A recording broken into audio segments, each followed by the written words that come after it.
Esta era la arma secreta de la banda criminal rumana desarticulada en la Operación Payozas, un medidor de la densidad del hormigón. Delincuentes pueden llegar a utilizarlo para ver de qué zonas del edificio pueden llegar a ser más blandas a la hora de realizar un butrón, un agujero en la pared.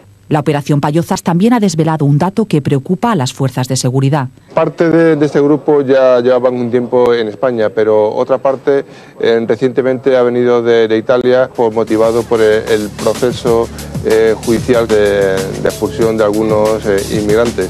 Este es Estelea, el líder del grupo, y este Constantin Bamanu, uno de sus lugartenientes. Hubiera sido detenido en la operación, pero fue arrestado el 24 de enero en Alcalá de Henares tras asesinar a su novia rociándola con gasolina.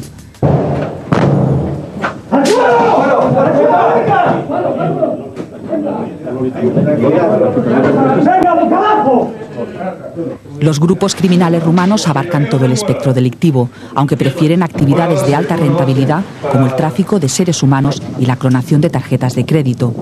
Una zona, por ejemplo, como puede ser el corredor del Henares, puede haber 50 o 60 individuos que se conocen, que son de la misma zona de Rumanía y pues constituyen células de 3 o 4 personas y que luego van cambiando sus componentes.